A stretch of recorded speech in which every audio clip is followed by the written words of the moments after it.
തീർച്ചയായും ഈ സമരം കേന്ദ്ര സംസ്ഥാന ഗവൺമെന്റുകളുടെ കണ്ണു തുറപ്പിക്കുന്നും ഈ മേഖലയ്ക്ക് ആവശ്യമായ സബ്സിഡിയൊക്കെ നൽകി ഈ മേഖലയെ രക്ഷിക്കുമെന്നും പ്രതീക്ഷിക്കുന്നു. വാണിജ്യ സിലിണ്ടർ വില വർധനവിൽ പ്രതിഷേധിച്ച് നാടെങ്ങും വലിയ രീതിയിലുള്ള പ്രതിഷേധം ശക്തമാണ്. പെരിന്തൽമണ്ണയിലും അടുപ്പ് കൂട്ടിക്കൊണ്ട് കേരള വ്യാപാരി വ്യവസായി ഏകോപന സമിതി യൂത്ത് വിങ്ങിന്റെ നേതൃത്വത്തിൽ വലിയ രീതിയിലുള്ള സമരം സംഘടിപ്പിക്കുകയാണ്. കുറച്ച് ദിവസങ്ങൾക്ക് മുമ്പാണ് കേരളത്തിലൊട്ടാകെ ഹോട്ടലുകൾ പൂട്ടിക്കൊണ്ട് വലിയ രീതിയിൽ ശക്തമായിട്ടുള്ള സമരം നടത്തിയത്.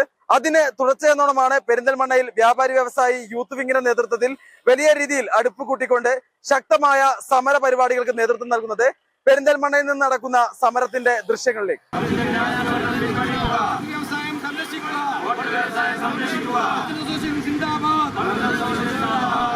ഗ്യാസ് വില വർധനവിനെതിരെ വലിയ രീതിയിലുള്ള പ്രതിഷേധം ശക്തമാണ്. നമ്മളോടൊപ്പം സമരത്തിന് നേതൃത്വം നൽകുന്ന വ്യാപാരികൾ കൂടെയുണ്ട്.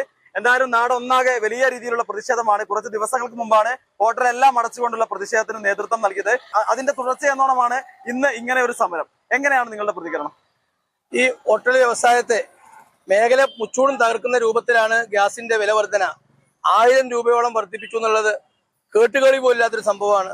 ഗവൺമെന്റിന്റെ ഭാഗത്തു നിന്ന് ഈ മേഖലക്ക് പ്രത്യേക ഇളവോ ആനുകൂല്യങ്ങളൊന്നും ഇല്ലതിന്റെ പുറമെ ഈ രംഗം മുച്ചൂടും തകർക്കുന്ന രൂപത്തിലാണ് ഇത്ര വലിയ വില വർധന. ഇതിനെതിരെ പൊതുജനങ്ങളും വ്യാപാരി സമൂഹവും എല്ലാം ഒന്നിച്ച് അണിനിരക്കേണ്ട ഒരു സന്ദർഭമാണ്. അതിന്റെ അടിസ്ഥാനത്തിലാണ് കേരള വ്യാപാരി വ്യവസായി ഏകോപന സമിതി യൂത്ത് വിങ്ങിന്റെ അടിസ്ഥാനത്തിൽ കേരളത്തിലെ എല്ലാ യൂണിറ്റുകളിലും ഇന്ന് അടുപ്പ് കൂട്ടി സമരം ചെയ്യുന്നത്. തീർച്ചയായും ഈ സമരം കേന്ദ്ര സംസ്ഥാന ഗവൺമെന്റുകളുടെ കണ്ണു തുറപ്പിക്കുന്നും ഈ മേഖലയ്ക്ക് ആവശ്യമായ സബ്സിഡിയൊക്കെ നൽകി ഈ മേഖലയെ രക്ഷിക്കുമെന്നും പ്രതീക്ഷിക്കുന്നു. അതിന്റെ അടിസ്ഥാനത്തിലാണ് സംസ്ഥാന വ്യാപകമായി ഇത്തരം ഒരു സമരത്തിന് യൂത്ത് വിങ് നേതൃത്വം നൽകുന്നത്. ഈ ഒരു സമരം ഒരു സൂചന മാത്രമാണ്. തുടർന്നുള്ള സമര പരിപാടികൾ എന്തൊക്കെയാണ്? തീർച്ചയായും നേരത്തെ ഹോട്ടൽ അസോസിയേഷന്റെ ആഭിമുഖ്യത്തിൽ ഒരു ദിവസം കടകളടച്ച് പ്രതിഷേധിച്ചു. ഗവൺമെന്റ് അത് കാര്യങ്ങൾ ഉൾക്കൊണ്ട് പ്രവർത്തിക്കുന്നതിന് പ്രതീക്ഷിക്കുന്നില്ല. ശക്തമായ സമര പരിപാടികളുമായി വ്യാപാരി ഏകോപന സമിതിയും ഹോട്ടൽ അസോസിയേഷനും ഒക്കെ സംയുക്തമായി രംഗത്തുണ്ടായിരിക്കും.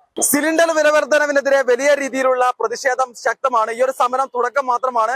തുടർന്ന് വലിയ രീതിയിലുള്ള സമര പരിപാടികൾക്ക് നേതൃത്വം നൽകുമെന്നാണ് വ്യാപാരികൾ പറഞ്ഞു വെക്കുന്നത്. ശക്തമായ സമര പരിപാടികൾ തുടർന്നും പ്രതീക്ഷിക്കാമെന്ന് അവർ പറയുകയാണ്. പെരിന്തൽമണ്ണയിൽ നിന്നും ക്യാമറമാൻ ഷാഹിദ് കക്കൂത്തിനൊപ്പം അജ്നാസ് കൂടരഞ്ഞി, ചാനൽ 10 പെരിന്തൽമണ്ണ. മലബാറിലെ ഏറ്റവും വലിയ ഡിജിറ്റൽ ഷോറൂം. കേരളത്തിൽ 18 ഷോറൂമുമായി ഡിജിറ്റൽ ഗാഡ്ജറ്റുകളിൽ കസ്റ്റമേഴ്സിന്റെ best choice. Image mobiles and computers.